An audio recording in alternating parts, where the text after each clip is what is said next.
What if a bizarre golf course from a video game existed in real life? Well, as it turns out, that's exactly what happened with Wolf Creek.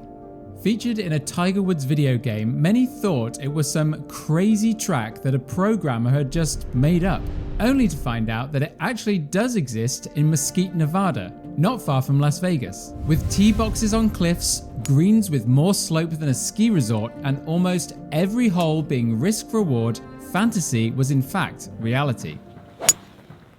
Oh, that's money. In this video, I'll be playing the course for the very first time, where I received some poor advice while trying to get round. So, to save you, the viewer, the same agony, I'll share some info that will help you not lose 100 golf balls when you play it. With a handicap index of 7, I was given a target score of 81, and it won't take you long to see just how impossible it is to score close to your handicap on the first lap around. This course has many ways of defending itself, and to make it even harder, the greens are incredibly fast.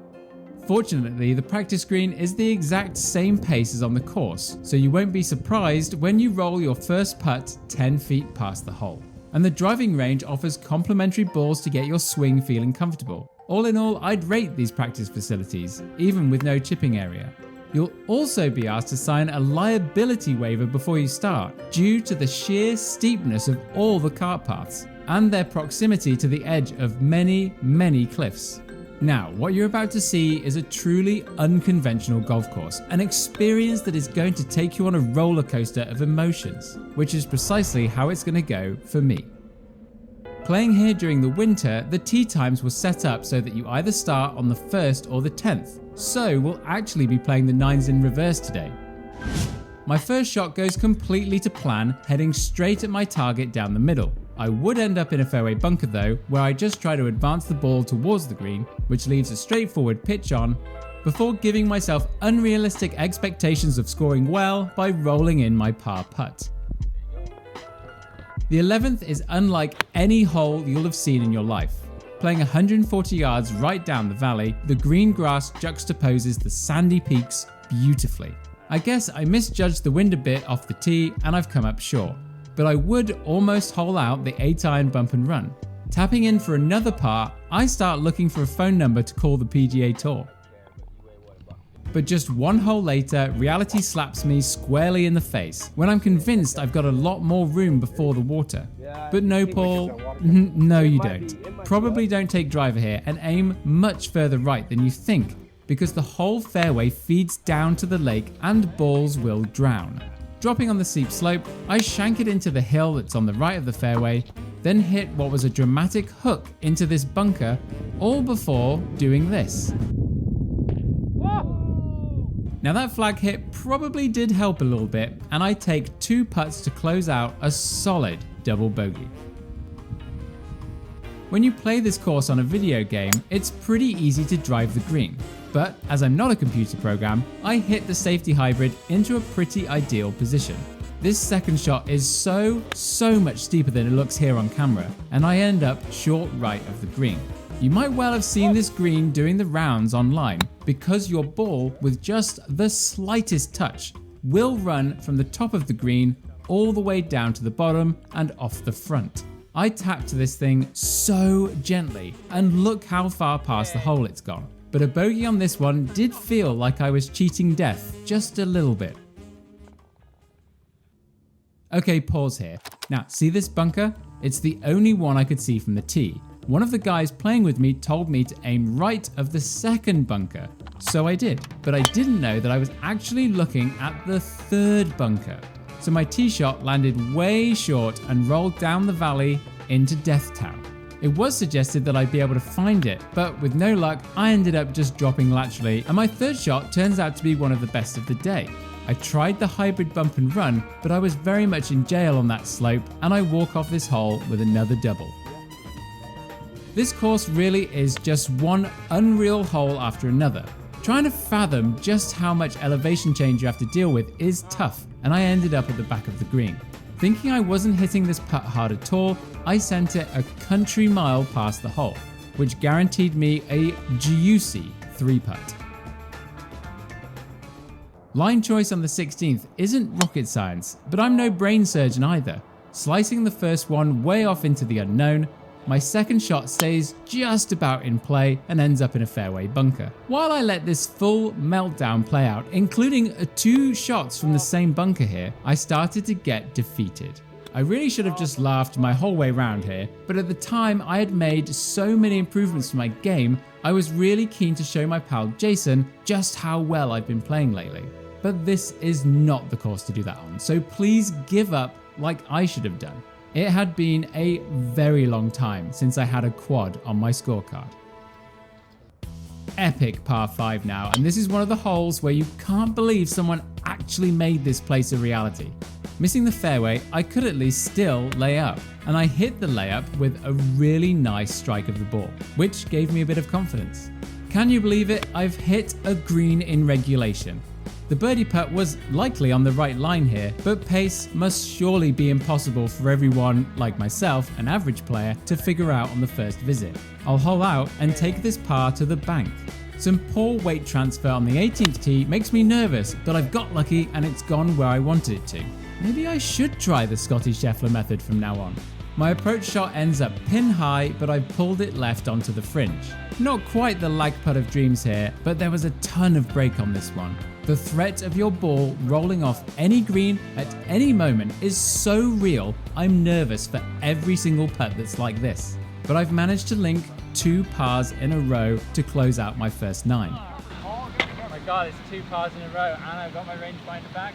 For the first and only time on this golf course, you actually have somewhat of a wide open tee shot. My ball goes way off to the right, but there were no worries and we would find it. Not a great stance, but a good lie. I pulled out a 5-iron to try and get as close to the green as I could and hit it exactly as I envisioned it. I'm a tad short of the green, which is prime position to not make a double bogey.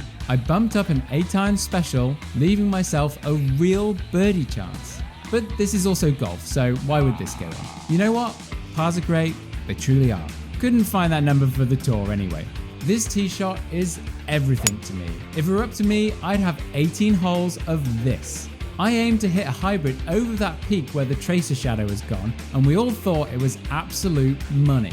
But turned out it hooked a little bit too much, and I end up here.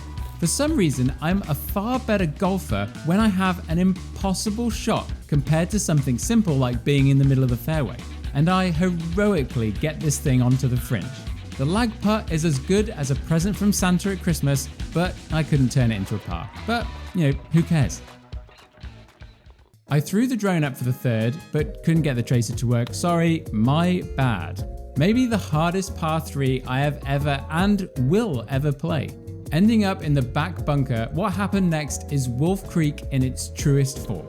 We all agreed that the bunker shot was fine, totally acceptable, but it just didn't stop.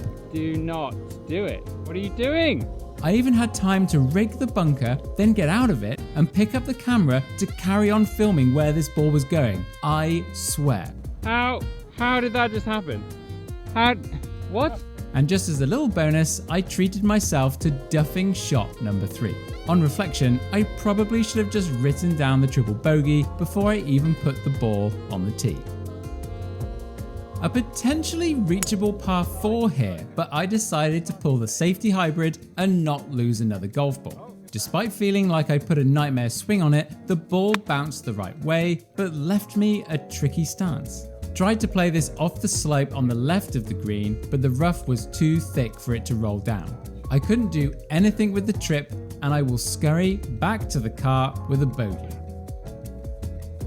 I probably carry my driver 260-ish when I munch it, and munch this ball I did. But the suggested line of going at those 2 bunkers didn't work.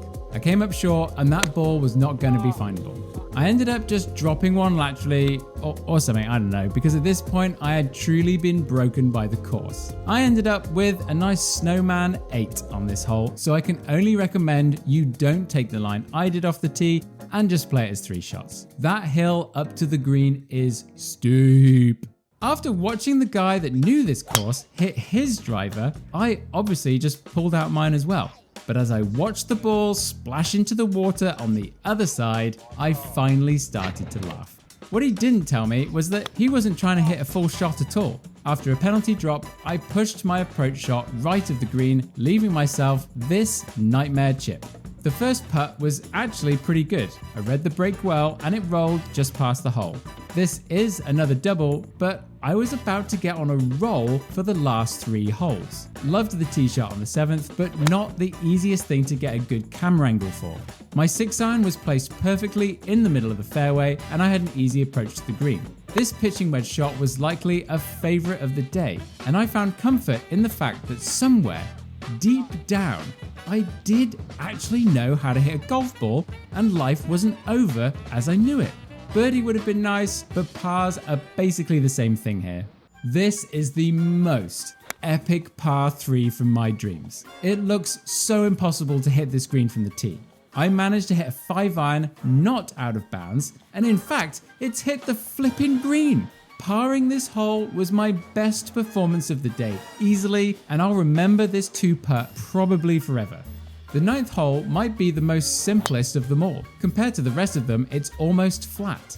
This not great drive up the middle left me with 70 yards to the flag. And after hitting my 54 degree, the crowd let me know that it actually almost went in. Looked good, but how good's that? They told me it had spun back past the cup and I was rewarded with a closing tap-in birdie. When I was shooting with the drone after the round, the course knowledge I now had made things a darn sight easier. So who knows, maybe the next time I'll actually break 90 on my next loop. If you enjoyed this, check out my other videos and consider subscribing. Thanks for watching, and I'll see you on the course.